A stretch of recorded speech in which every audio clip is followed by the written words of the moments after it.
ہر آدمی ان میں سے کوئی ایم این اے ہو جائے گا, سینیٹر ہو جائے گا, ان کو رائٹ آف ووٹ دینا.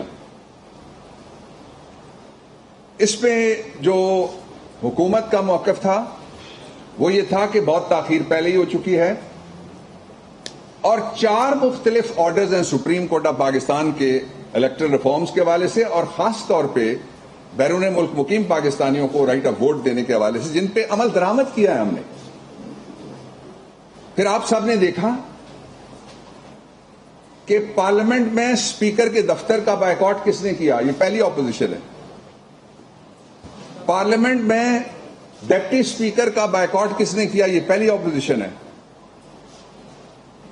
پارلیمنٹ میں پارلیمانی کمیٹیوں کا کس نے بائیکاٹ کیا, یہ پہلی اپوزیشن ہے پاکستان کی تاریخ کی, شاید دنیا کی تاریخ میں. لوگ ڈائیلاگ کا دروازہ کھلا رکھتے ہیں تاکہ ایک ہی مقصد ہے پارلیمنٹ کا کہ پارلیمنٹ لوگوں کے لیے, پاکستان کے غریبوں کے لیے, کچلے ہوئے طبقات کے لیے اور جن کی آواز نہیں ہے ان کی آواز بن کے قانون سازی کرے. اس کے علاوہ سب ہوا وہاں, کیسی کیسی آوازیں اٹھیں جن کو شرمناک کہنا بھی شاید اس سے کم, اور کیسی کیسی حرکتیں ہوئیں جن کو شرمناک کہنا اس سے کم ہے.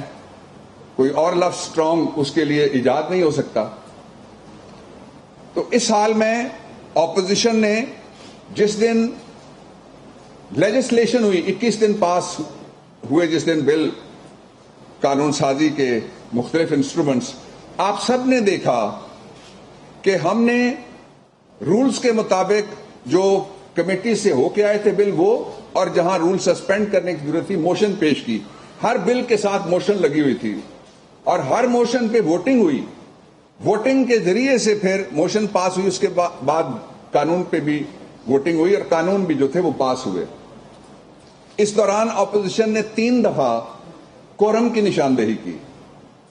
جب کورم میں وہ ناکام ہو گئے اس کو کم کرنے میں اور حکومت جیت گئی تو انہوں نے ڈپٹی اسپیکر قاسم سوری کی جو رولنگ تھی وہ نہیں مانی. انہوں نے کہا جی کہ یہ گنتی ٹھیک نہیں ہو رہی.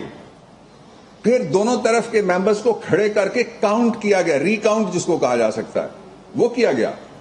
اس میں بھی اپوزیشن کو شکست ہوئی اور حکومت نے قانون سازی کی.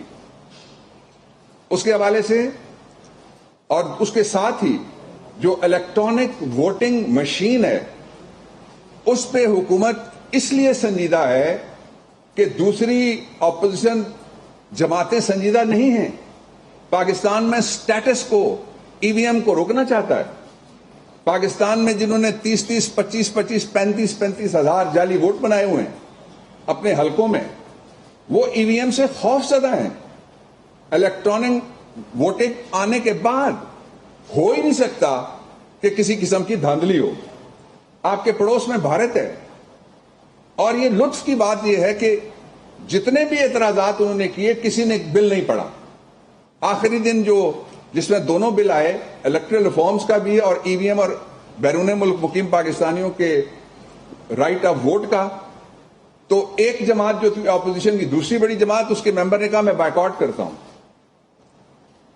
مولانا صاحب کی جماعت نے ڈائسینٹنگ نوٹ کہا دیں گے, اور اس کے ساتھ ہی جو اپوزیشن کی لیڈ پارٹی ہے قومی اسمبلی میں, انہوں نے اکتوبر پچھلے سال گیا تھا یہ بل اسمبلی میں, آخری دن بھی کوئی آپ کے سامنے امینڈمنٹ نہیں رکھی. آپ دیکھ رہے تھے انہوں نے صرف جو ایک طوفان بدتمیزی اندر برپا کیا گیا وہ آپ کے سامنے ہے, وہ پارلیمانی روایت نہیں تھی. اس کے بعد کل کی ڈیولپمنٹ یہ ہے کہ حکومت اور اپوزیشن کے درمیان میٹنگ ہوئی جس میں حکومت کی طرف سے اسد عمر صاحب بھی تھے, چودھری شفقت صاحب بھی تھے اور